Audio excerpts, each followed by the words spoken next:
Så fint. Jamen, velkommen til alle sammen, og stort tillykke med jeres eksamen som hestemassør i sidste uge. Jeg har hørt fra mig, at I har gjort det super godt og har været et super godt hold, så det er jo virkelig, virkelig dejligt. Og så har vi lige det her bonuswebinar om laserterapi i aften.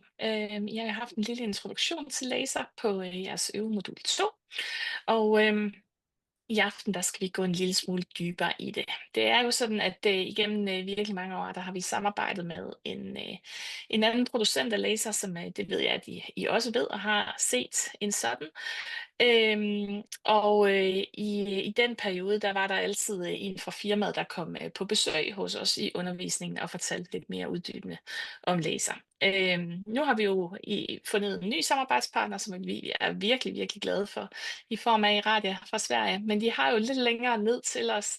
Så i stedet for at få det her besøg i undervisningen, så har vi i stedet gjort det her med, at de holder et lille uddybende webinar omkring noget af det lidt mere tekniske omkring laserterapien. Det er jo selvfølgelig sådan, at man behøver absolut ikke at eje en laser for at være en dygtig hestemassør.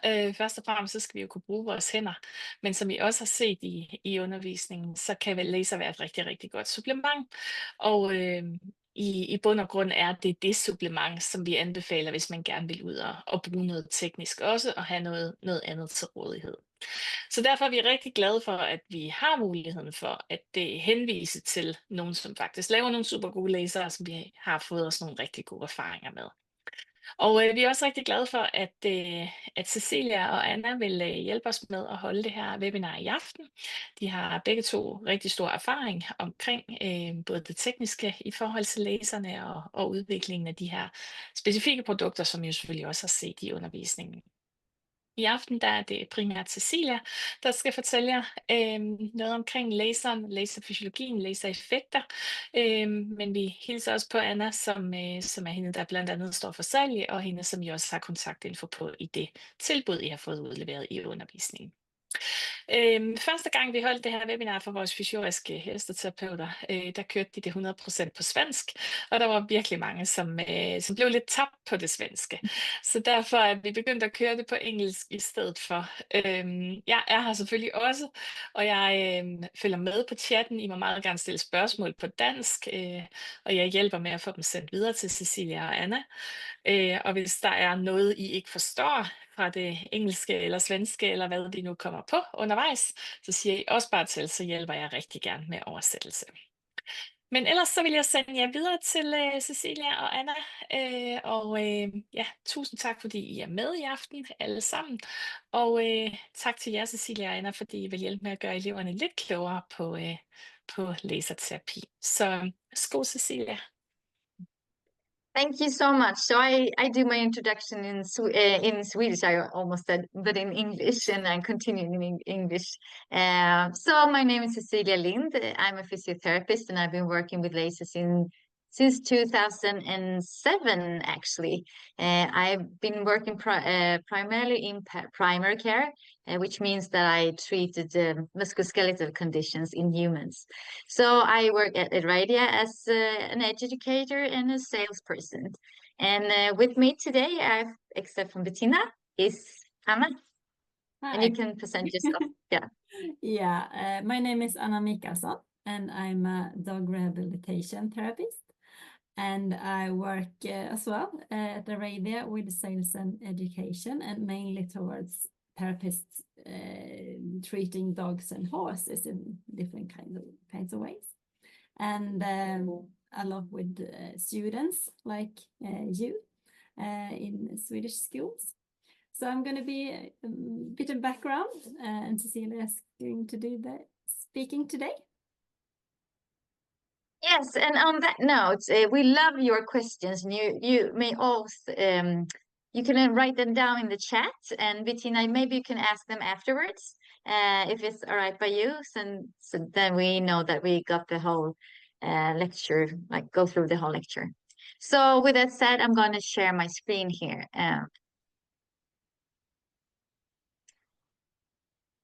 And hopefully you can see that. Anna, is it all right? Yes. Thank you. So this is an introduction to therapeutic laser in client care. and to present the little bit about Iradia. So Iradia is a small family-owned company. It was founded in 1978 by Lars Hode, a physics engineer. And actually, two of his brothers still working at the company, but the founder, Lars, has retired now.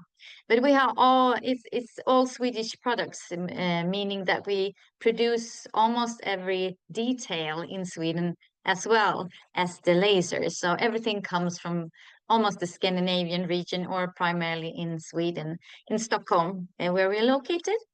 We have three different series. It's mid laser, that's the equine therapist tool, the big instrument that if you're using it professionally, it's that what we recommended.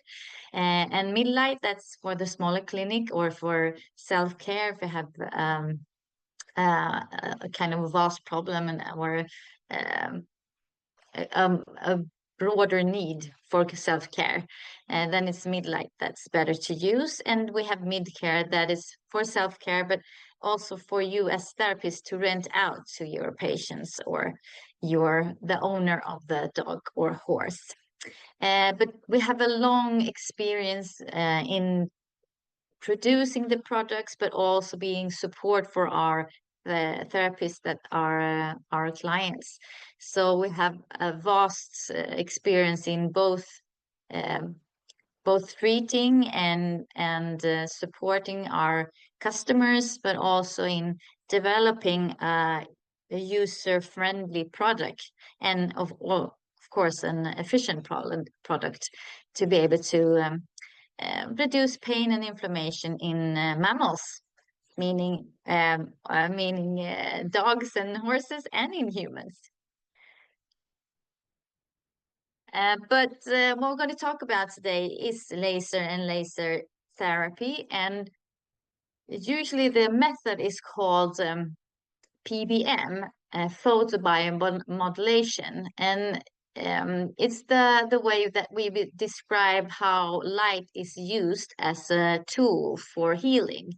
And here's from a study where they describe PBM as it's defined as a form of light therapy that's used non-ionizing light sources. And non-ionizing is light sources that doesn't destroy the DNA, such light sources that's about meaning like X-rays and such light sources can destroy the DNA in our cells, but non-ionizing light sources cannot destroy the DNA. So non-ionizing light sources is used with PBM, and that could be LED devices or lasers or broad spectrum lens, but the purpose is to deliver light energy in the visible and near infrared portion of the electromagnetic spectrum. And electromagnetic spectrum is a kind of spectrum where it is different lights and different wavelengths. I don't know if you talked about earlier, but light has properties as being like particles and wavelengths in at the same time, and different wavelengths have different what do you call it? They could affect the body in different ways. And the spectrum that PBM is using, it's 400 to 1,400 nanometers. And within that spectrum, we have seen that the body in mammals are responding to the light in the way that it heals faster and it could reduce inflammation and pain. So PBM is a non-thermal process when using the spectrum between 400 and 1,400 nanometer. So it's not the primary mechanism is not heating. It's like affecting the processes in our own bodies, and it engaged different physiological mechanism, which elicits both primary and secondary effects that culminates in different cellular responses. So if I get a certain light in my body, it's going to be a certain effect of that light. If I hit another type of light, it's going to affect another process in my body. So different wavelengths creates different responses in my body. So PBM is considered to work at the cellular response level to elicit therapeutic effects like reduction of pain or like enhancing the inflammatory process to be able to heal faster. And I don't know if I got I don't think I got the an example of it, but an example of PBM is when you go out in the sun, then you have the sunlight to our bodies. And if we have that in a proper dosage, you're going to be tanned. And you're not getting tanned by ordinary lamp light.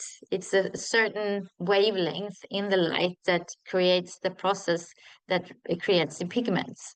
So a certain wavelength create a certain response in our body, and that is PBM, photobiomodulation therapy. And actually, we've been using PBM for a long time. Before a long time ago, like the 16th century before Christ, it was known as heliotherapy. And in 1903, Dr. Niels Finsen received the Nobel Prize for treating tuberculosis scarring with ultraviolet lights and smallpox scarring with red light.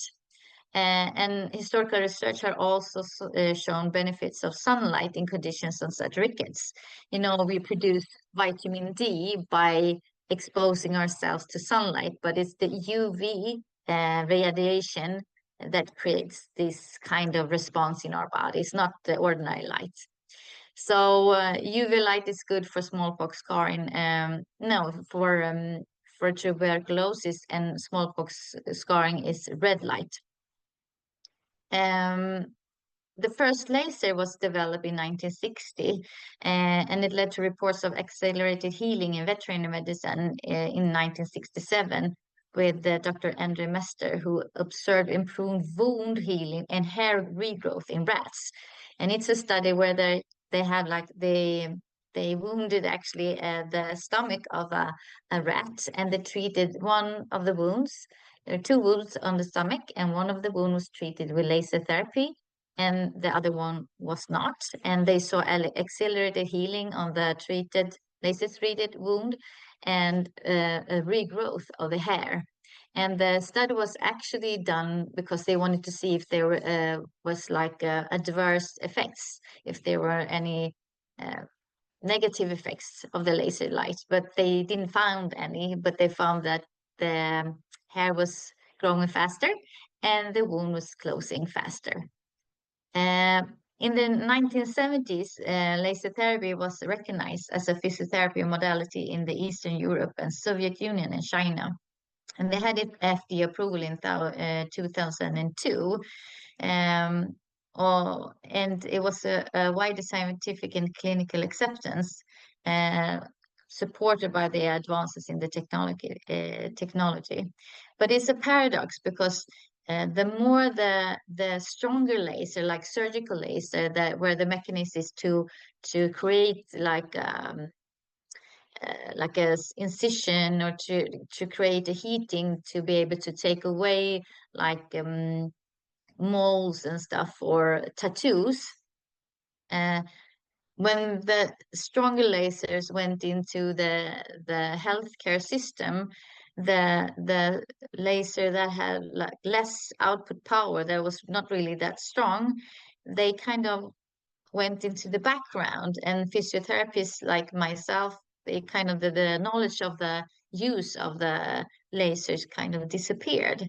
And that's a really tragic development because there are a lot of people and animals that could be helped by laser therapy for stimulation of the body's processes, not like scarring or incisioning with stronger laser, but to enhance their own process in healing. And when we kind of when laser and light it's kind of hard to study light because there's so many different parameters in when doing a studies. So there's definitely challenges in evidence, and one thing is it is really difficult to obtain sufficient knowledge about PBM affects each specific mammal species. And not efficient studies are done. It's hard to see what the laser therapy does for maybe for rats and for horses and different breeds of horses and dogs and different kind of animals as in humans. But it's hard to achieve a different sample sizes in studies. You call it populations in studies. That's is not enough individuals in each study, and the more individuals you have, the stronger the studies usually, depending on the how you set up the studies. But it's hard to get enough population or sample size, and that's because you can't really have a patent at a light because the light is in all the light sources. So as a company, we can't patent a light, a wavelength. We can patent the device, but we can't patent the wavelength. So the studies usually are conducted by practitioners like physiotherapists and not companies. And it's really expensive and hard to do a correct study, and it takes a lot of time, and that's why it's maybe fewer studies done in laser therapy because it's only practitioners that do the studies rather than a big company. But apart from that, there's also challenges regarding instruments variation. It could be in wavelength and output power, dose calculation, and treatment methods. Is it on the skin, or is it further from the skin? Does it move, or is it still? Or is it the output power could be high or low or in between? The intervals, treatment intervals could be like once a day or several times a day or once every week or once every other week. So it's a lot of different parameters to taking in account when doing a study, and it all differs in all the studies, which is hard to have a consensus in what really works the best. And a part of that is also the difficulty in calculating doses, because you need to have a certain dose, but during this certain time. And there's a organization called WALT, World Association of Photobiomodulation Therapy. I'm going to talk about it soon, which have done thorough research of all the studies being done and have dosage recommendation for different wavelengths and anatomical sites. But still, even though there's a lot of challenges in doing studies, there are a lot of studies done. And what's really fascinating with this treatment method is that it's been done studies from the cell culture, like in a petri dish, that you have like just different kind of cell strands, and you bring on the light to it and shining light to it, and you see what happens to the cells. But you do it also on animals like rodents mainly, and then you have humans. So you have usually you do that with pharmaceuticals, like different pharmaceuticals do the whole brand from cell to human to animal. But also this method can do the same way, that they do the studies from the cell to the animal to the human. So it's really well studied, actually, even though it's hard to make a consensus on what is best. The whole lining of the studies being done is really interesting because you can observe what's happening in the cell as in the mammals, animal or human. So there's a lot of, it's a growing study of evidence. I did a research on National Library of Medicine, PubMed it's called. And on the 1st of September 2025, there was 9,888 articles published with LLT. It's called low-level laser therapy. It's a search word that you can use. And the 2nd of November, it was, I can really see it here. Let me see. It was about 10,000, I think. And if you see what I talked about earlier about the cell culture, it was 2007 results. And you see on the left-hand side that the studies from maybe 1990 to 2025 is much more vast than before. On the left-hand side, if you see that. And if you see about rodents, rats is 1,403 results. And if you narrow it down to a horse, it's only 22 results, and from equine, it's 20 results. So it's really hard when you try to narrow it in the type of the mammal, but still there's a lot of things done in the mechanism way that you can use anyway, even though it's not have the specific study for that certain process. You can still refer to other studies done on rodents or humans that could be used to maybe what do you call it? To refer to why you use laser therapy for a specific condition. So here's the World Association for Photobiomodulation Therapy.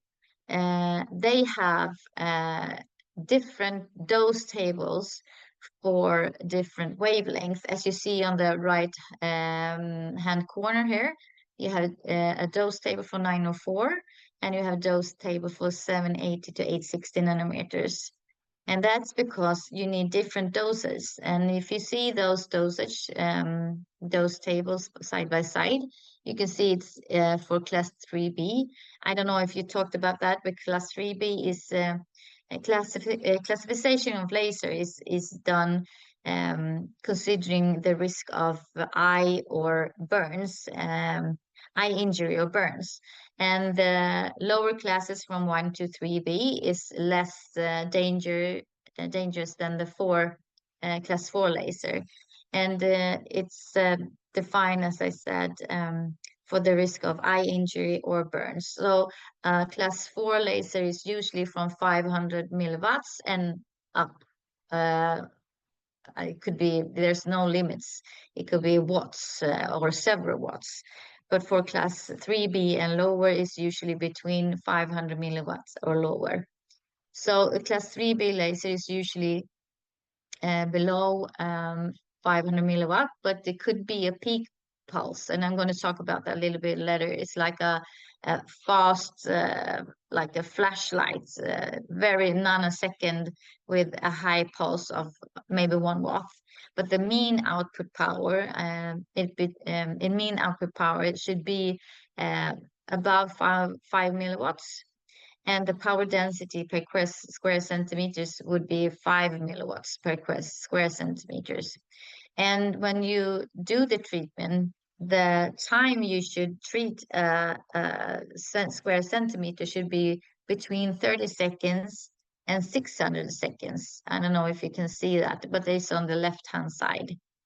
And if you see Achilles tendon there, you see minimal total dose. It should be 2 joules.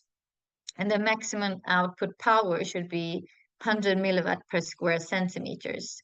And if you see the cervical spine below that, it says 4 joules for 904 and minimal 1 joules per point. So it's quite low dosage, 2 joules for Achilles tendon and 4 joules for 904. This is like the minimum dosage per square centimeter to be able to have a reaction in the body. But for 780 to 860 on the right-hand side, I'm sorry, on the right-hand side, the table there, you see this class 3B, 780 to 860 nanometers. It's the continuous pulse. It's from 300 to 500 milliwatts, and between 20 and 300 seconds. And if you see the line with the Achilles tendon there, you need to have 8 joules and maximum 100 milliwatt per square centimeter to be able to have a positive effect on the body and the process in the body. And for cervical spine, it's 16 joules and minimum 4 joules per point. So when we choose different parameters, you need less of a joule for getting a result with 904 compared to 780 or 860. And that could be quite important if you use a different machine or laser than we do. We have programmed our lasers or developed our lasers, so this is not a issue to consider because it's programmed in our devices. But if you're thinking about choosing a laser and you don't know what to choose from, you should know that this is the evidence or the research show that 904 doesn't need as much as 780 to 860 as much joules, and you need to treat a certain time for the body to be able to get the response that you want. This is also done when you treat 2 weeks every day or every other day for 3 to 4 weeks. And when you have like a positive response, when the pain is diminished, you can actually reduce 30% when the inflammation is under control, the dose. And the parameters given, as I said, like 4 joules or 8 joules, you could actually reduce it by 50% or enhance it by 50%. So the dosage, the dosage window is quite vast. So if it says 8 joules, it could actually be 4 joules, or it could be 12 joules. It depends on the individual. And these tables are based on ultrasonographic measurements of depth from skin surface to the treatment area. So the deeper the area, the greater or the bigger the dose you need. And that you can see in the tables if you look at it later on, or if you go and visit walt.com. These dosages are also interesting because if we don't follow the dosage that Walt recommended, it could be a problem because then the scientific research will not show the efficient results as it could be if you're using the Walt recommended dosage. So here is recommended dosage versus placebo control, and this is for knee osteoarthritis in human.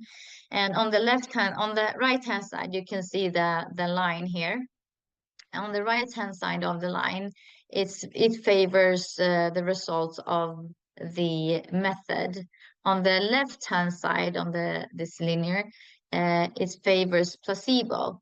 So this is recommended dosage, Walt dosage versus placebo control. And here you can see it favors the method, PBM. This is non-recommended dosage versus placebo control. And you see then it's more to the left, favoring the placebo. But those two combined give this result. Those two, only the Walt dosage leave much more positive results than if you just counting on the non-recommended dosage. And this is directly after you've been treating, and this is like 12 weeks after you stop treatment. This is recommended dosage, and you see the results is favoring the method, not the placebo. And this is non-recommended dosage, more favoring the placebo than the actual method. So if you look at the studies, it's really important that you use the Walt recommended dosage to be able to get the results that you need or that you want. When you're talking about studies, as I told you before, I showed that that's the kind of less and less studies when you go into the specific mammal like horses or dogs. But there are studies that is been done on horses and equine care. And here I have I think it's links here that you can check out in PubMed. But here's PBM for pain, and it shows a reduction in pain. And PBM, they look in the difference between a class 4 and class 3 3B laser. And the 3B laser is better than class 4 laser just because of the treatment of dark skin and fur.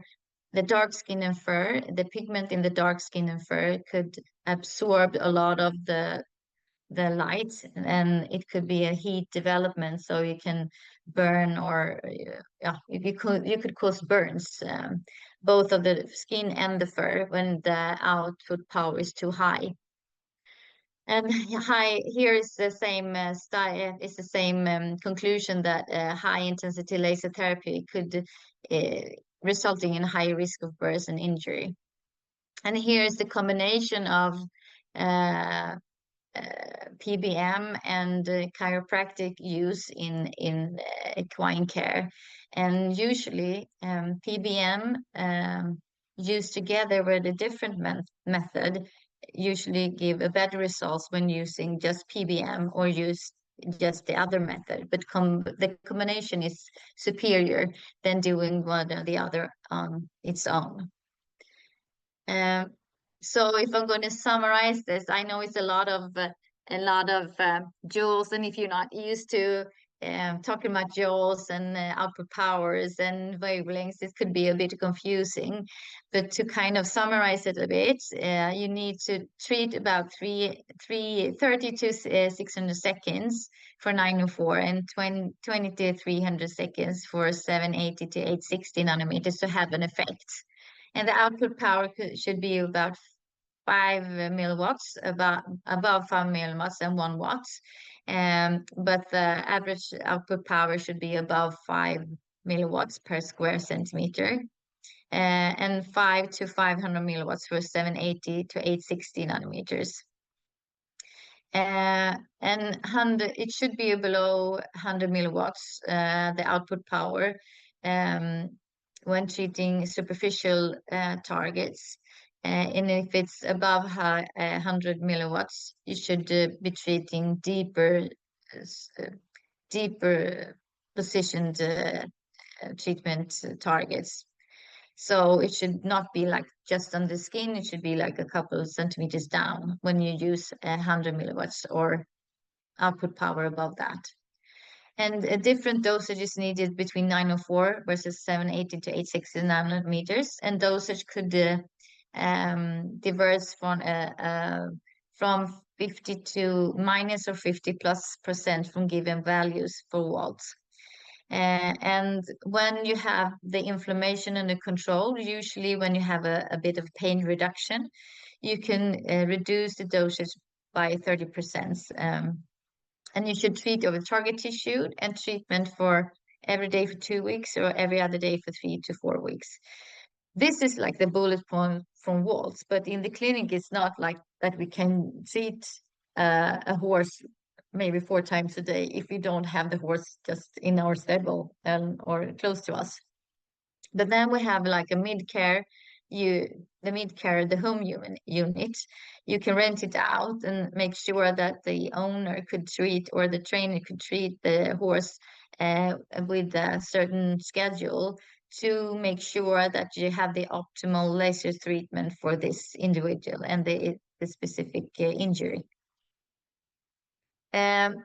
Now we've been talking a lot about dosage and stuff like that, and it's a bit complicated, and it's a lot of numbers and stuff like that. I'm going to go over to like more practical in a short while, but it's important to understand that it is kind of complex. And if you say like, I'm going to use a laser, you need to know what laser it is and how the output power is and why you should be a higher or lower dosage. But from a different, when you talk, I'm going to talk about now the wavelengths, the nanometers, and what the importance that have. And I put the dosage and output power aside now. So here you have a transmission spectrum, and these are the wavelengths. And these different graphs is about different tissues. So number 1 is skin, 2 and 3 is fascia or tendons, and 4 is muscle, and 5 is vertebra or spinal cord. And here you see on the left-hand side, the top side here, from about 650 to about 900 or 1000 nanometer, they have the best penetration in these different tissues.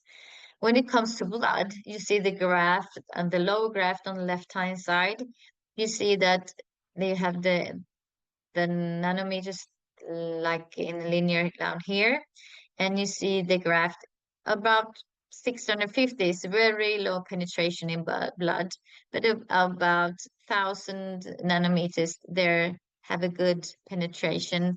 They have a good penetration in blood, and I'm going to show you that now. Hopefully you're going to see this. So different wavelengths have different penetration ability, and here this is the lights I'm going to show you now. I can stop. They are the same output power. Here's the blue laser. It's 450 nanometers. And if I put it on my finger here, you don't see much. So it's 75 milliwatts. And you see, you can't really see much. And if I take another wavelength, it's 650. It's red light. And you see directly, it's still 75 milliwatts. But the penetration is much more deeper with this wavelength. The output power is the same. It's just the wavelength, the different kind of lights that's different. Then you can see it penetrates. You see it like it's a white light. And it's because of their camera, but it is red light. You can see it in my face a little bit. There's a red light, and it penetrates really well through bone and tendons. But when I come to the muscle between my thumb and my index finger, you see the penetration much less. But if I press away the blood, you can see the intensity in the light that goes through my tissue or my muscle is much more. So this is just placing the probe on the muscle tissue, and now it's pressing. But now if I just take it a little bit apart, you see the reflection on my face. So I hold the probe a little bit, like 2 centimeters from the skin of my muscle. You see a little bit penetration here, but most of the light is reflecting on my face, which means that the light that should go into the tissue that you want to treat is reflecting back on my face instead of going into the tissue. But when I put the lens on the tissue here, you see the reflection diminish, almost vanish entirely, and the light increase here. And when I push it a little bit more, you see the light go through because I push away the blood that absorbs a lot of this light. So when you use different wavelengths, it's important that you know that you use the right wavelength for the target tissue. Because if you wanna treat a deeper target tissue, you can't use a wavelength that doesn't penetrate deep. As you saw, the blue light here to the left, it doesn't penetrate at all. the red light penetrates more, but just like 2 centimeters. But the infrared lights, which we can't see with our eyes, penetrates about 4 to 6 centimeters in the tissue, depending on if you can put a pressure on the laser at the skin or not. So with all these parameters, it's good to have a laser that you can put on the skin and put a bit of pressure on it, because there's not so much reflection. So all the light goes to the tissue that you want to treat, not reflected back into the air. And yeah, so it's important to know what wavelength to use depending on where you want to reach. And it's also important to treat in a way that all the light comes to the target tissue. See if so there are some risks, and the most important thing is to have the right diagnosis, meaning that you should know what you treat. So we recommend always to have like if you know there's nothing wrong with the animal, that's fine. But if you have if your suspicion says, or your gut says there's something wrong, you should have a veterinarian look into the problem and see, so you know what you're treating.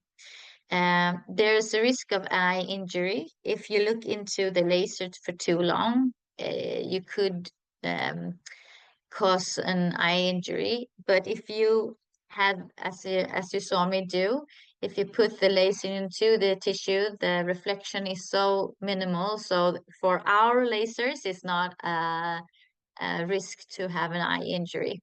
But you should not treat like 2 centimeters from the eyelid or the surface of the eye. What do you call it? The edge of the eye.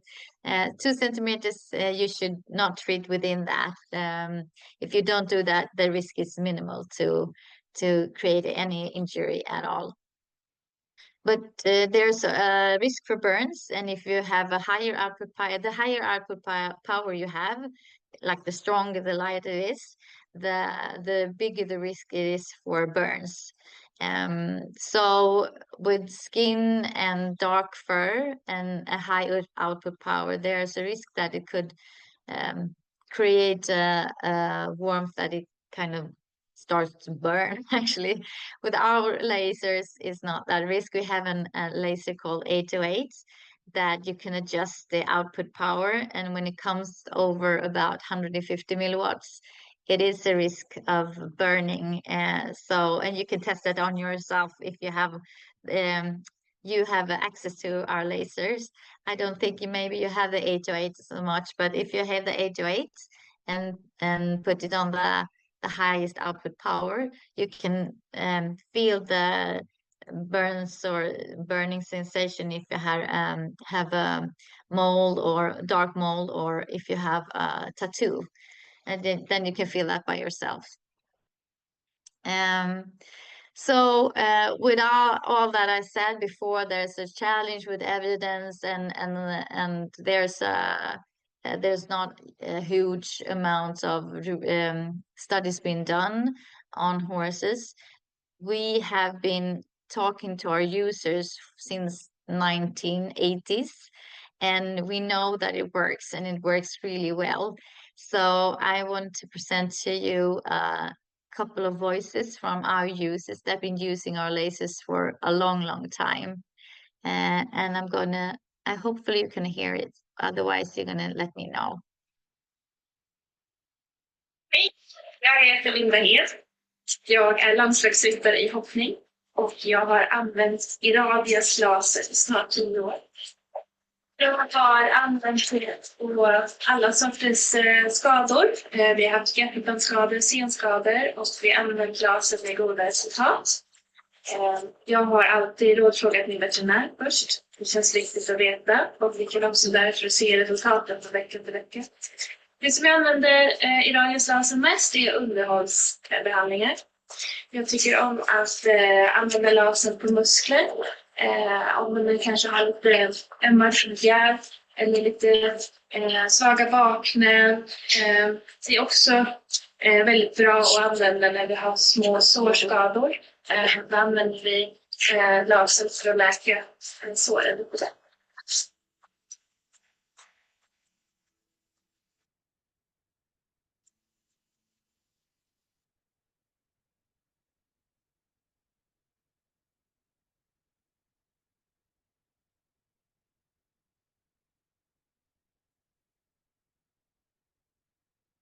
Hej, mitt namn är Håkan Lundell. Jag har jobbat som ekoterapeut i snart 25 år och använt laser lika länge. Första gången jag behandlade med laser överhuvudtaget var en häst som hade fått en kraftig gaffelbandsskada och varit utdömd av veterinär. När jag fick hem min laser så ringde jag upp ägaren och sa att varför kan vi inte prova med att laserbehandla för att se vad som händer. Jag hade ju ingen erfarenhet alls av laser överhuvudtaget. Vi behandlade hästen under 2 månader, 7 gånger. Sen så började hästen att tränas igen. En månad senare, i slutet på augusti, startade hästen. Vann 2 lopp sen under hösten. Efter den behandlingstillfällena vart jag helt såld på laser.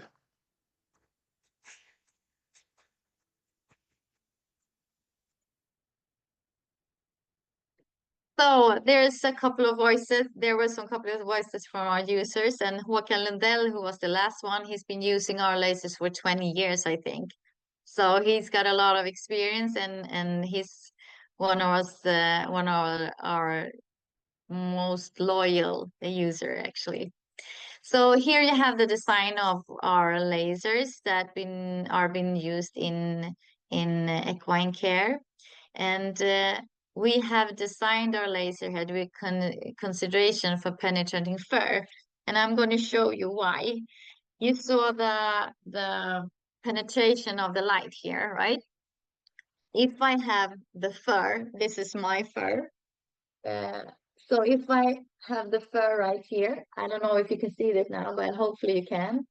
It doesn't go through as much, but if I can take away a little bit of the fur to the sides, you can see the penetration now. Now I have like separated my fur so I can come close to the skin surface. So here's with fur, a lot of fur, and here is with separating the fur a little bit to get close to the skin surface. And I hope you can see the difference. So that is why we have developed our lasers so that we can penetrate the fur going down to the skin surface so that all the lights should come to the target area and not get caught or absorb in the fur, in the pigment of the fur. So that's why it's designed like a little brush, so you can easily go down to the skin. And we have also separate wavelengths. So each of these handheld or probes have one wavelength, and that's because we have adjust the output power considering the wavelengths. That 808 needs more joules or more dosage to have the same results as 904. So you can have the best or most efficient dosage and treatment with the support of the wall dosage and combinations of times and output power and joules and wavelengths. So we have programmed all of this into our devices, and we have the Waltz research as a base for what we have done with our instruments. So separate wavelengths and dials like a comb and adjustable output power for 808.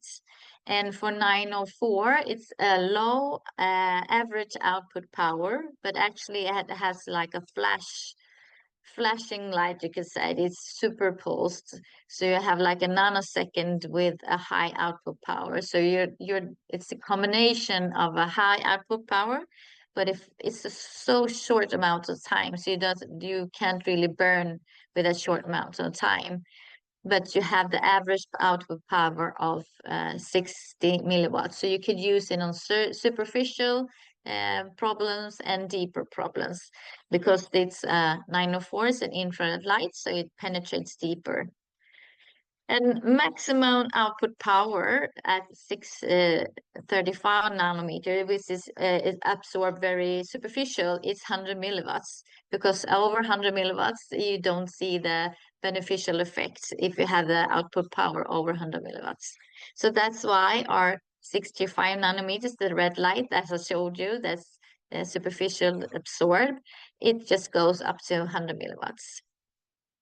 So we have 65, 808, it's power pulsed, meaning it's, I'm going to have a slide like that, so I'm going to talk about that. And 904 is super pulsed, but it's like 20 watts in peak power. So the base here is mid-light, and you connect the different handheld probes in what way you serves your clinic. And you have also the mid-light that you can use, and I'm going to talk about them a little bit more later. But all the things that I talked about, the difficulty in different joules and doses and times and output power, is all programmed in our devices. So you don't really need to think. The only thing that you need to do is choose you can see the dosage here.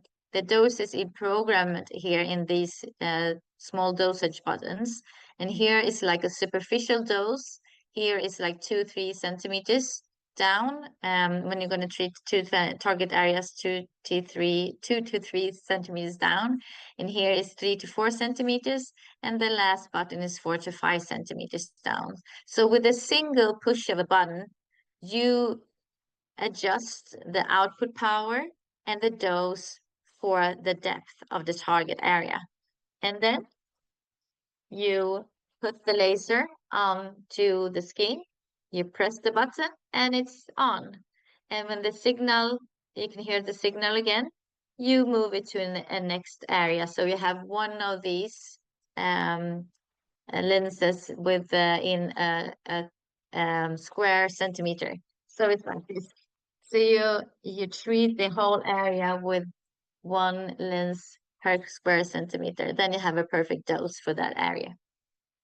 So that's how you use it. You put it on, you start the laser, and when you hear the signal, you put it into another area. So it's really easy to use. And all the things that I said before, that sounds really complicated. You don't need to think about it at all. The device is going to take care of that for you. So the pre-program intensity and time dosing. The signal means that you change the treatment area. The dosage button sets the minimum dose needed to deliver therapeutic effect at a specific depth. And all tissues down to the target area is eliminated. As light penetrates deeper, it's absorbed by the tissue, reducing its intensity. Therefore, the deeper the target areas, the higher the dose that you need. So all these, it's programmed here in the dosage button. So just press one of the buttons and then you're set to go. Now I'm going to talk about output power and pulses. So 808 and 65 is power pulse, and they have adjustable output powers. And it's the power pulse, meaning they have a second pulses. And 808 needs higher doses versus 904. That's why the output power is 80, 150, 300, and 500 milliwatts. And you choose which one when you press the dosage button. But peak pulse is 1000 milliwatt per diode. And 635 is the mean output power is 25, 50, 75, and 100 milliwatts, depending on what dosage button you press on. And peak pulse is 435, I think. And it's used for superficial targets. So the maximum milliwatt is 100 milliwatts. 904 super pulse is not an adjustable output power. It's a mean output power at 60 milliwatts, but it has nanosecond pulses, so it's really strong, but it's really short time. It needs lower doses than 808. That's why we set it down to 60 milliwatts on the output power. But it also means that it's much safer. You don't really have the risk of getting really eye injury or burns. But the peak pulse is 20,000 milliwatts. So very short time, but a very strong pulse. We have also on our instruments a button for frequencies, because this is a topic that's kind of discussed in the veterinary area. And you can adjust the frequencies, and the frequency is a measurement in how fast the light is pulsed, meaning off and on in a certain pace. And how fast the pace is measured in hertz. And the faster the pace, the off and on, the higher the hertz. So it's really off and on, off and on. If it's really fast, the hertz is higher. And if it's really a slow pace, like off, on, it's a lower hertz.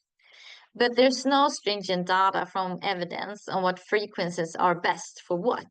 So there's like no data that shows what's best, actually.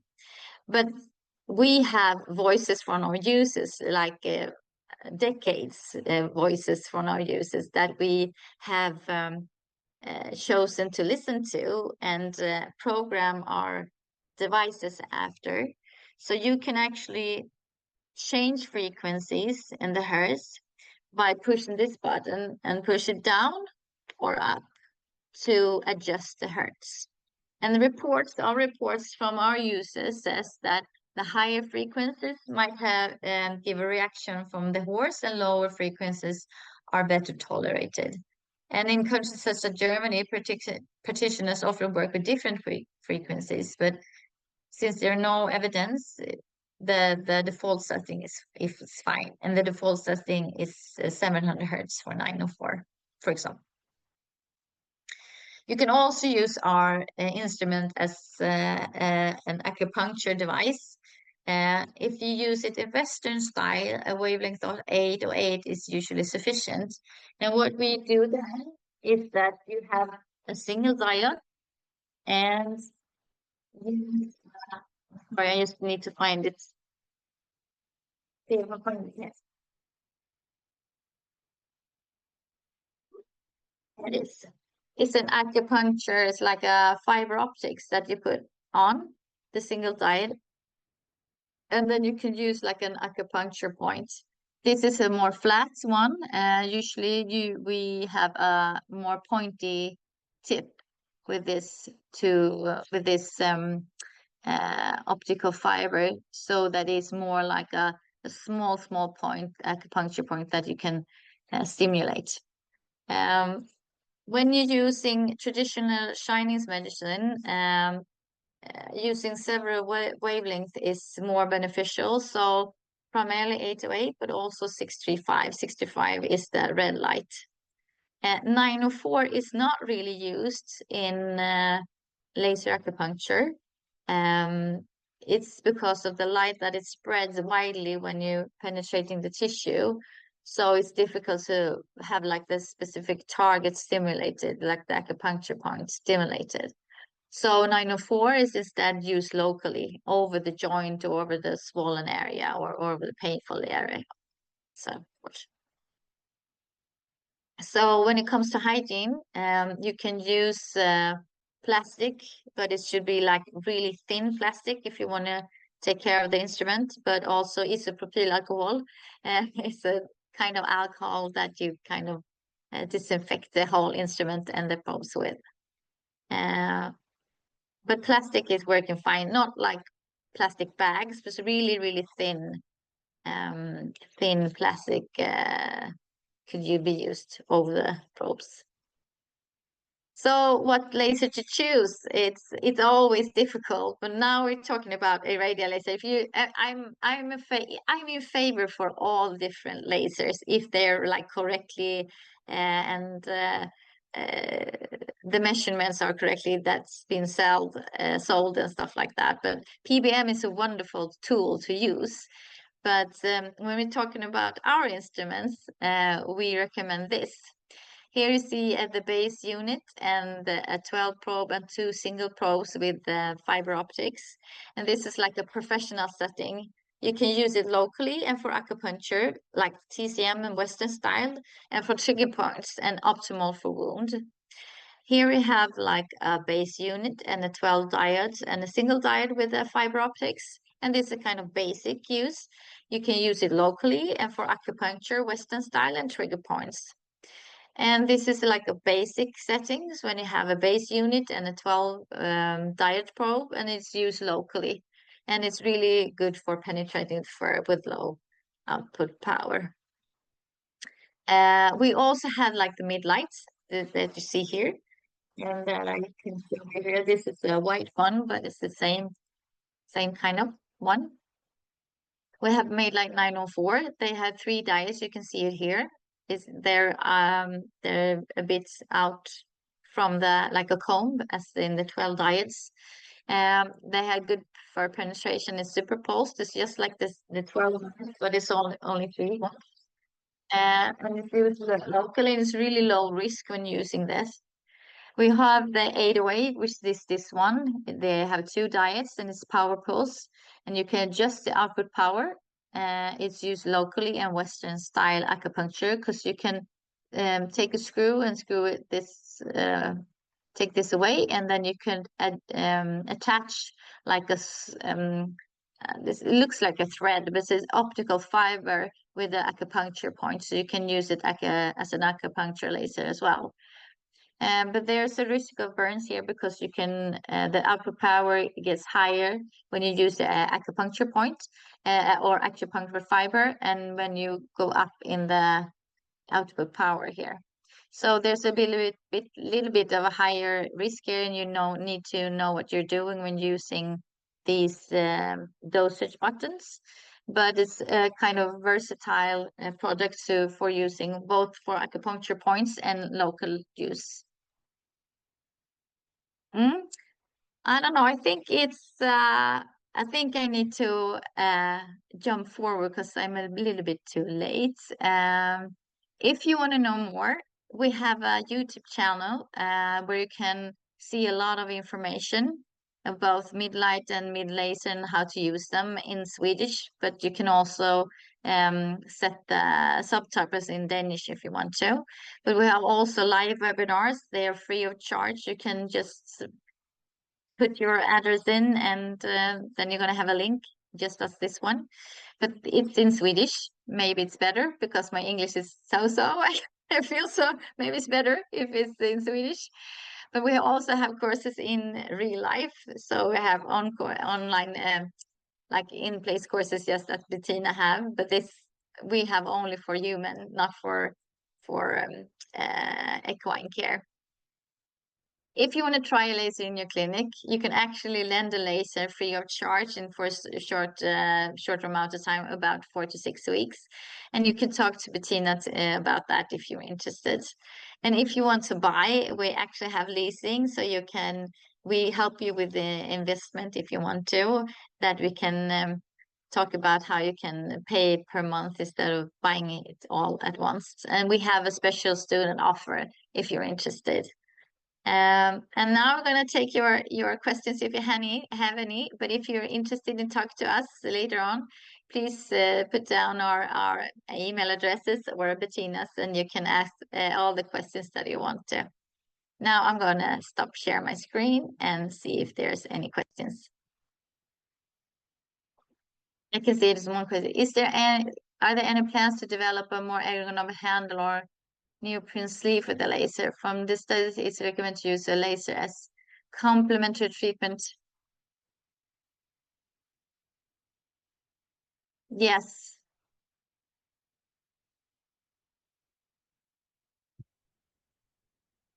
Yes.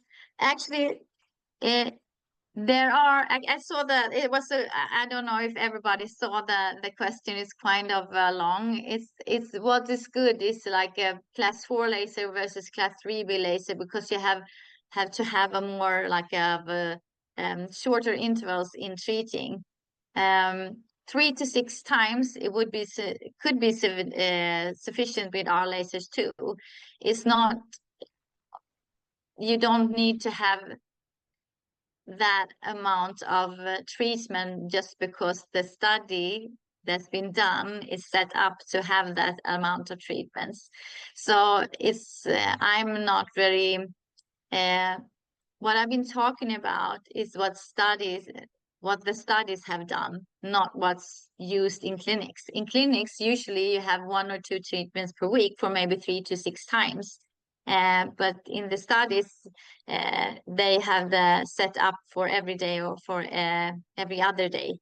So in the clinics, usually 2 times a week for maybe, or 3 sessions to 6 sessions, just as you said, the K lasers. Okay, hemmabruk.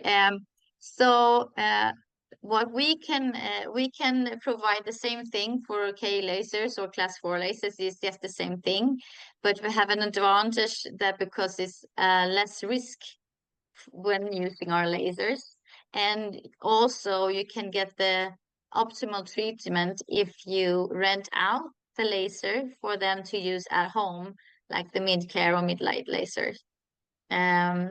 So I'm sorry that I was not very clear. It's not that you need to have the treatment intervals every day or every other day. It could be perfectly fine with 1 to 2 treatments a week, or maybe just 3 treatments or 6 treatments. It depends on the injury at hand, actually.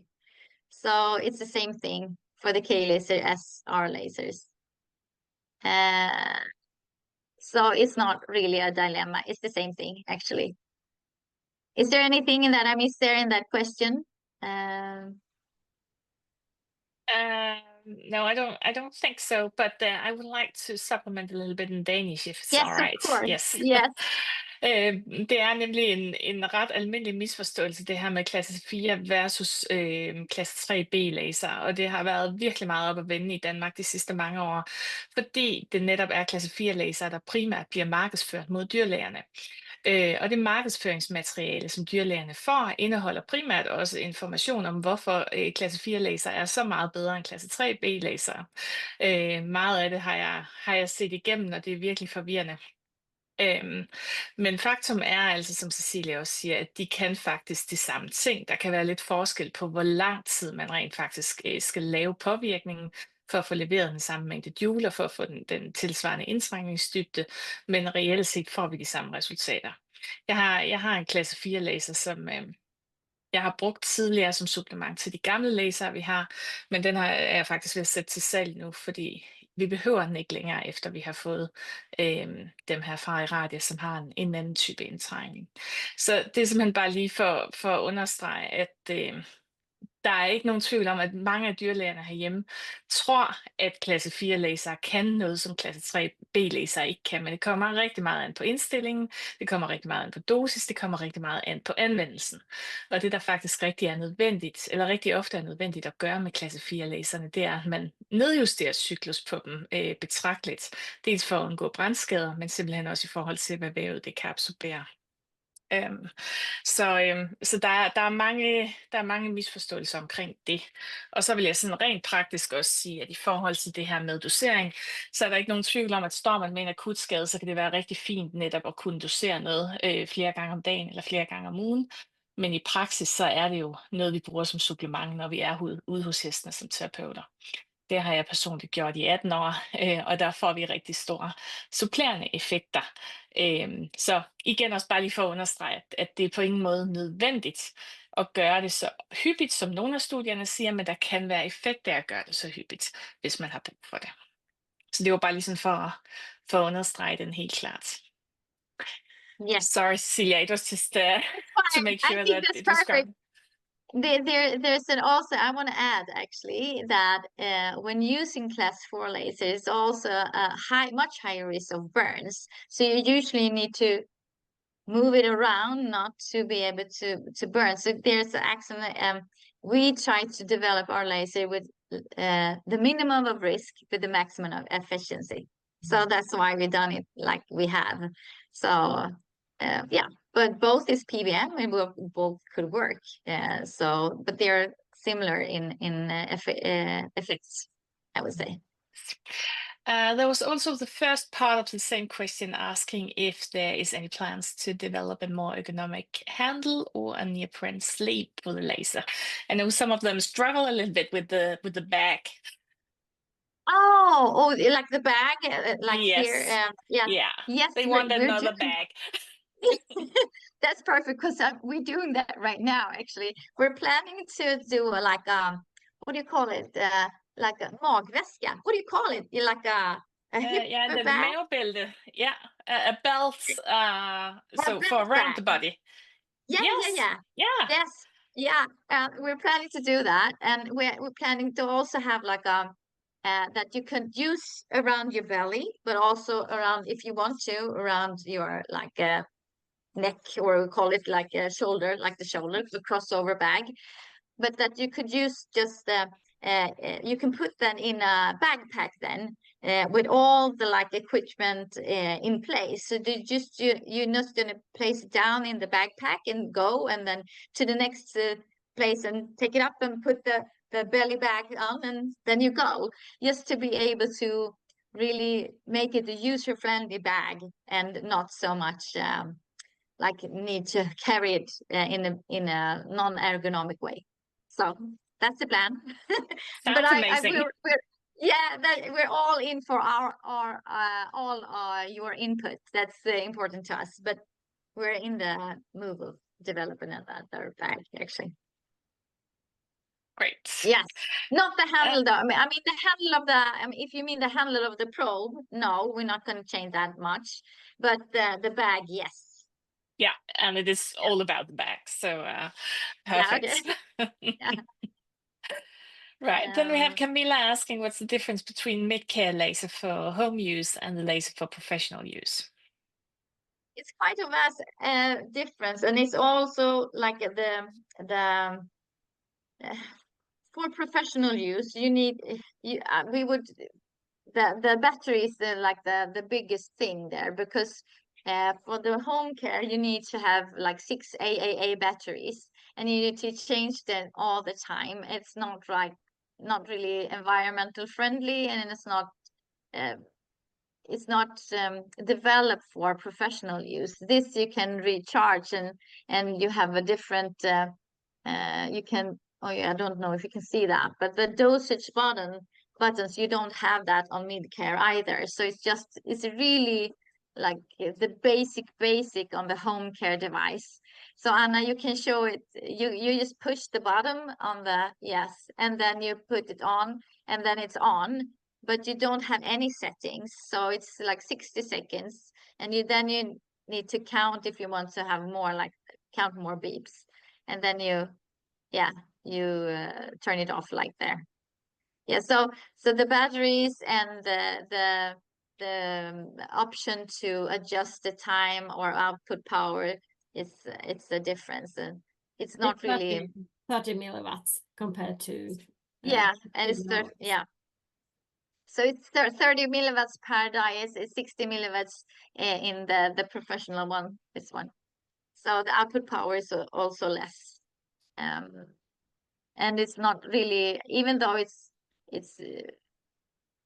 holds for a long time, it's really durable, but this is much more durable than in the home care. It's not really developed for professional use that way. For rental, that's fine. Hope that's the answer to your question. Otherwise, just let us know. I think it was someone else that had some questions there. There are two more questions. Camilla is also asking if you can use laser too much and do damage if it's used too often. you have to do a lot of lasering to do too much. And if you have a really superficial wound and a strong laser with a high output power, it could be too much because it's really superficial, and then it could be like inhibitory of the healing.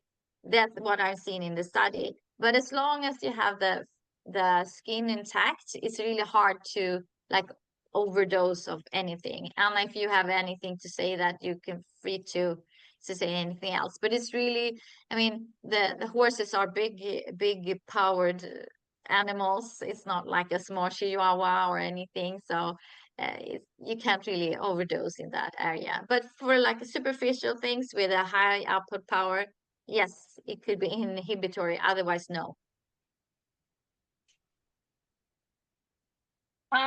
And the last question is, if you should pick only one laser for a start, would you choose 904 or 808, and why? Okay, if I don't do any acupuncture, it's not my thing. I don't have the knowledge, and I don't plan to take on that knowledge. And I'm like, I want a safe and easy laser to start with. I would use 904, and that's because it's like the probe is sticking out, the output power is low, you can't really do any harm with it. But if you do have the knowledge of acupuncture, I would take this one and have the acupuncture fiber to it.